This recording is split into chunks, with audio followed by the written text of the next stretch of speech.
Hi friends, welcome to my Rakshitha channel. இன்றைக்கி நம்ம இந்த சேனலில் என்ன பார்க்க போகிறோன்னா, இந்த சென்னா குன்னி வச்சு எப்படி குழம்பு செய்கிறதுன்னு தான் பார்க்க போகிறோம். வாங்க எப்படி செய்கிறதுன்னு பார்க்கலாம். அதுக்கு தேவையான பொருட்கள், நான் ஒரு நெல்லிக்காய் சைஸ் புளி ஊற வச்சுருக்கேன்.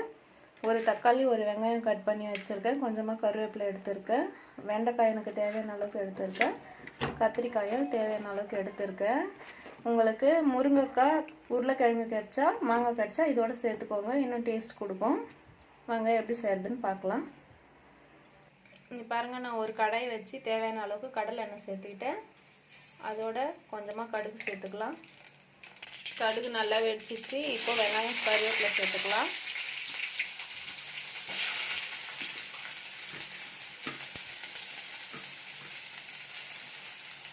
சேர்த்து நல்லா வதக்கிக்கலாம். இந்த சென்னா குன்னி நான் சுத்தமாக க்ளீன் பண்ணி வறுத்து எடுத்து வச்சுருக்கேன். ரொம்ப வறுக்கக்கூடாது. உங்களுக்கு தெரியும்ல எந்த அளவுக்கு வறுபடணும்னா அந்த அளவுக்கு வறுப்படுத்தணும் எடுத்து வச்சுக்கோங்க.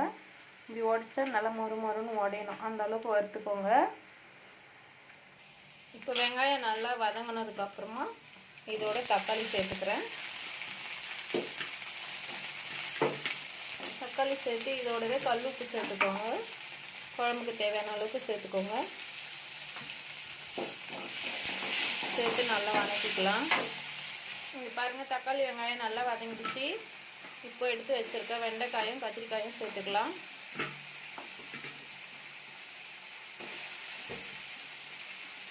இந்த கத்திரிக்காய் கொஞ்சம் விதை வந்துடுச்சு, முத்திடுச்சு லைட்டாக.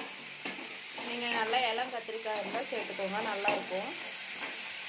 சேர்த்து மிக்ஸ் பண்ணிவிட்டு ஒரு தட்டு போட்டு க்ளோஸ் பண்ணிவிடுங்க. ஒரு 5 நிமிஷம் சிம்மில் வச்சு நல்லா வேக வைக்கலாம். இப்போ பாருங்கள், 5 நிமிஷம் நல்லா வதங்கிடுச்சு. இப்போது நாம் எடுத்து வச்சுருக்கு சென்னா குன்னியை இதோட சேர்த்துக்கலாம். சேர்த்து நல்லா மிக்ஸ் பண்ணி இன்னொரு 5 நிமிஷம் தட்டு போட்டு க்ளோஸ் பண்ணி வைக்கலாம். நல்லா மிக்ஸ் பண்ணியாச்சு. இப்போ மறுபடியும் தட்டு போட்டு க்ளோஸ் பண்ணி ஒரு 5 நிமிஷம் விடலாம்.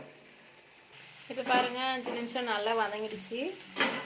இதோட நான் புளி கரைச்சி வடிகட்டி அதோட வீட்டில் அரைச்ச குழம்பு மிளகாத்தூள் சேர்த்து கலந்து வச்சுருக்கேன். இப்போ அதோட சேர்த்துக்கலாம்.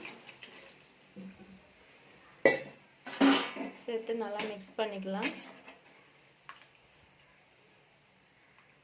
மிக்ஸ் பண்ணிவிட்டு தட்டு போட்டு க்ளோஸ் பண்ணிவிடுங்க. ஒரு 10 நிமிஷம் நல்லா காயட்டும். இப்போ பாருங்கள், ஒரு 10 நிமிஷமாக குழம்பு நல்லா காஞ்சிடுச்சு. இப்போது நல்லா டேஸ்ட்டாகவும் இருக்குது. நான் டேஸ்ட் பண்ணி பார்த்துட்டேன். அவ்வளோதான் ஃப்ரெண்ட்ஸ், சூப்பரான டேஸ்ட்டான ஒரு சென்னா குன்னி குழம்பு ரெடி ஆயிடுச்சு. நீங்களும் ட்ரை பண்ணி பாருங்கள். உங்களுக்கு பிடிச்சிருந்தா லைக் பண்ணுங்கள், ஷேர் பண்ணுங்கள், கமெண்ட் பண்ணுங்கள், மறக்காமல் சப்ஸ்கிரைப் பண்ணுங்கள். தேங்க்யூ ஃப்ரெண்ட்ஸ், பாய்.